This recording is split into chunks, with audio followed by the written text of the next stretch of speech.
تو میرا خیال ہے یہ آپ انصاف نہیں کر رہے. خالی عورت ہی نہیں ہے اس کی ذمہ دار, مرد بھی اس میں اسی طرح حصے دار ہوتے ہیں. مردوں میں بھی تو دیکھیں نا کہ وہ برداشت نہیں رہی, وہ رواداری نہیں رہی. اگر عورتیں جس طرح پہلے ہماری مائیں, اب ہم بھی دیکھیں, ایک میں عورت ہوں تو کبھی اپنے گھر کو نگلیکٹ بھی نہیں کیا, ورکنگ وومن ہوں, اور میرے ہسبینڈ کی ڈیتھ ہو چکی ہے تو میں تو اپنا مطلب ہر چیز دیکھ رہی ہوتی ہوں, بزنس بھی دیکھ رہی ہوں, بچوں کو بھی نگلیکٹ نہیں کرنا, رشتہ داریاں بھی نبھا رہی ہوں.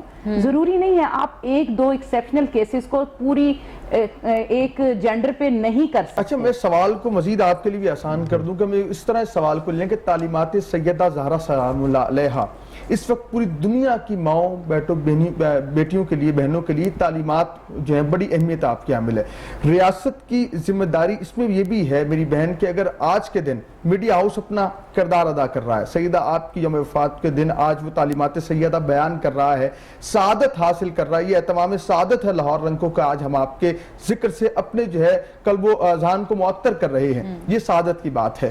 کیا ریاست کی ذمہ داری نہیں ہے کہ تعلیمی نصاب کے اندر آپ کی تعلیمات کو شامل کرے, آج کے دن کے اعتبار سے پروگرامز کیے جائیں, ہماری بیٹیوں بہنوں کو انوائٹ کیا جائے, بتایا جائے کہ سیدہ بطور بیٹی کیسی ہیں, بطور بہن کیسی ہیں, یہ بتایا جائے سیدہ زہرا پاک بطور بیوی کیسی ہیں اور پھر ماں کیسی ہیں. یہ ریاست کی کتنی ذمہ داری ہے, کیا فرمائیں گے اس وقت؟ بالکل آپ ٹھیک کہہ رہے ہیں, ریاست کی بھی ذمہ داری ہے اور ہمارے میڈیا ہاؤسز کی بھی ذمہ داری ہے. جب وہ ویلنٹائن کے اوپر اتنے بڑے بڑے اشتہار دے رہے ہوتے ہیں نا کہ یہ پروموشنز چل رہی ہیں تو یہ ہو رہا ہے, تو سیدہ فاطمہ الزہرا کے اوپر بھی ایک آج کے دن پہ وہ کہہ دیتے کہ جی آج 10% آف ہے. ہمارے میڈیا ہاؤسز بھی یہ سارا کر سکتے تھے, لیکن ہماری تعلیم, اگر خان صاحب بولیں گے کہ ولگیرٹی نہیں ہونی چاہیے, لباس کے اوپر توجہ دیں, تو ہمارے سو کالڈ لبرلز آ کے ٹرینڈ سیٹ کر دیتے ہیں ٹویٹر پہ بھی, سوشل میڈیا پہ بھی. آپ کہیں تو ہمیں چھوڑیں, کہیں تو بات ہماری بھی مانے نا. آپ گورنمنٹ کی اگر ذمہ داری لیتی ہیں تو آپ کے پاس جتنا بڑا اس وقت آپ بیٹھے ہوئے ہیں ایک چینل پہ, اور سوشل میڈیا اور جو میڈیا یہ جو ہاؤسز ہیں ان کی ذمہ داریوں پہ آپ نہیں آ سکتے. اپنا حق ادا کر رہے ہیں, ہاں آپ تو ماشاءاللہ کر رہے ہیں, لیکن جب آپ خالی میں بیٹھی ہوں تو میں پوری گورنمنٹ کی جواب دے ہوں, تو آپ بھی خالی ایک, آپ دونوں پورے میڈیا ہاؤسز کو ریپریزنٹ کر رہے ہیں. دیکھیں کتنا اچھا ہو کہ حضرت بی بی فاطمہ کے موقع پہ ان کے وصال, آج وصال ہے, جب ان کی پیدائش کا موقع, تو جب نیو ایئر کی پروموشنز آتی ہیں, جب ویلنٹائنز کی پروموشنز آتی ہیں, تو ان کے اوپر پروموشنز ہیں 10% آف, 15% آف. ہماری بچیوں کو, بچوں کو پتا چلے کہ آج ایک اتنی عظیم ہستی پیدا ہوئی تھی جن کی ولادت کی خوشی میں آج ہمارے جو شاپس ہیں یا برانڈز ہیں ان کے اوپر اتنا آف ہے. لیکن جیسے کہ وہ بات کر رہے ہیں آپ کہ سرکاری طور پہ بھی اس کی پروموشن ہونی چاہیے کہیں نہ کہیں, مطلب ٹھیک ہے آپ کہہ رہی ہیں میڈیا ہاؤسز کی بھی ذمہ داری ہے, باقی لوگوں کی بھی ذمہ داری ہے, لیکن سرکاری طور پہ بھی اس کی, کیونکہ اب تو سوشل میڈیا کا زمانہ ہے, آپ سوشل میڈیا پہ اس کی اگر تھوڑی سی پروموشن دیتے ہیں تو لوگوں کو پتہ چلے, ان کو اویئرنیس ہو کہ آج یہ دن ہے, یہ موقع ہے, یہ ہوا تھا ہمارے دین میں, تو یہ جی ہم تو ذمہ داری تو ہے نا. پھر ہم اپنے حد تک تو کر رہے ہیں. آپ میرے 2 موبائلز ہیں, اسٹیٹس چیک کریں, میں نے لگایا ہے, ٹھیک ہے جی. ہم اپنی حد تک تو کر رہے ہیں سارے, اور جب انسان اپنی ایک لمٹ میں رہتے ہوئے کردار ادا کرتا رہے گا تو میرا خیال ہے پورا معاشرہ ہی اچھا ہو جائے. خوبصورت بات کی ہے. ڈاکٹر عابد علی ہمارے ساتھ ہیں. خوبصورت آج کا موضوع ہے, یہ ایسا موضوع ہے کہ ہم بات کرتے چلے جائیں, وقت گزر جائے گا. سیدہ کی سیرت پاک جب مکمل نہیں ہوگی, اتنی بڑی ذات والا ہیں. کیا کہیں گے جب حسنین کریمین جو ہیں دسترخوان پہ بیٹھے ہوئے ہیں, سائل آتا ہے, دروازہ دستک دیتا ہے, کبھی قیدی بن کر, کبھی یتیم بن کر, کبھی سائل بن کے در زہرا پہ آتا ہے, پھر سیدہ اماں جی پاک عطا کرتی ہیں. وہ میں چاہتا ہوں ہمارے دیکھنے والوں کو واقعہ بیان کیا تاکہ لوگوں کو اس حوالے سے بھی روشن کیسی سیدہ زہرا پاک کے در سے سخاوت ہوتی ہے, کیا فرماتے ہیں؟ بسم اللہ الرحمن الرحیم. قرآن مجید کی سورۃ الدہر کی آیت پاک ہے, وَيُطْعِمُونَ الطَّعَامَ عَلَىٰ حُبِّهِ مِسْكِينًا وَيَتِيمًا وَأَسِيرًا. جو اللہ کی محبت کے لیے اللہ کی بارگاہ میں یتیموں کو, مسکینوں کو اور قیدیوں کو کھانا کھلاتے ہیں.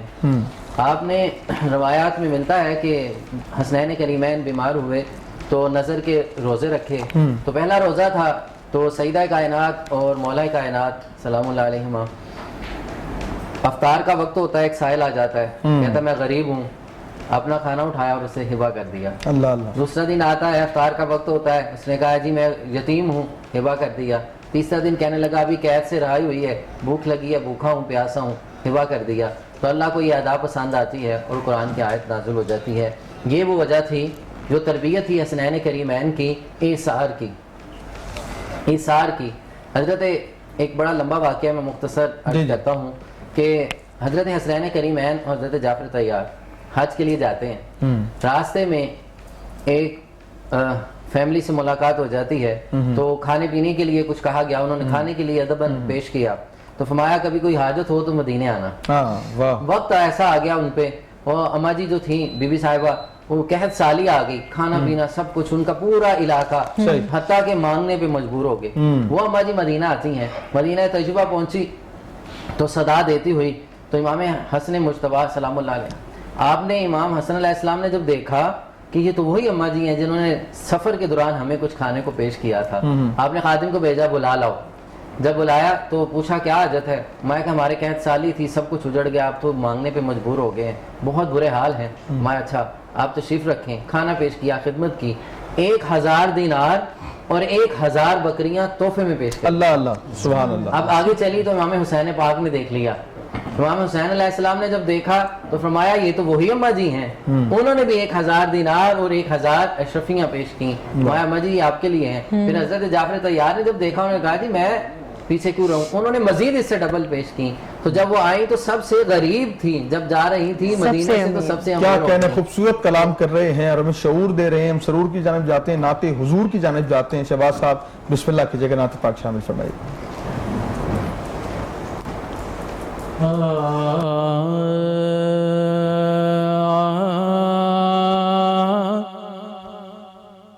اکھیاں دے نیرے جدائی وچ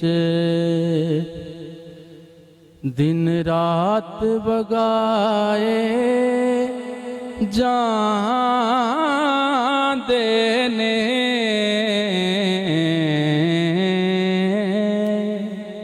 خوش بختانوں میں محبوباں دے دیدار کرائے جان دینے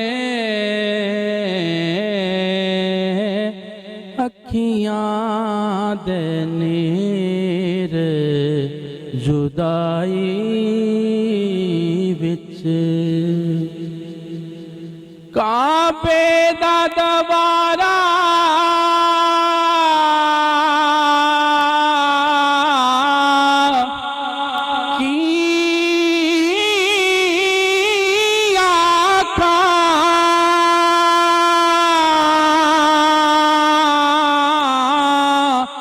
روزے دا نظارہ کی آنکھاں کعبے دا دوارہ کی آنکھاں روزے دا نظارہ کی آنکھاں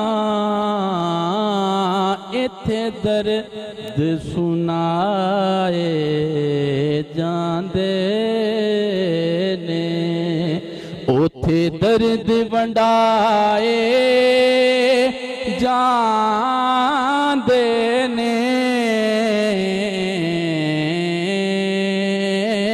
ایتھے درد سنائے جاندے نے اوتھے درد ونڈائے جاندے نے۔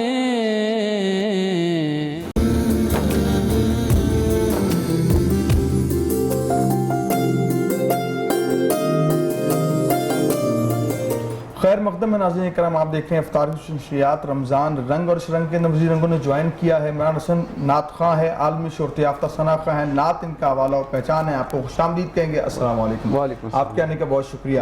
اور ایک ہمارا پسندیدہ سیگمنٹ ہم سب کا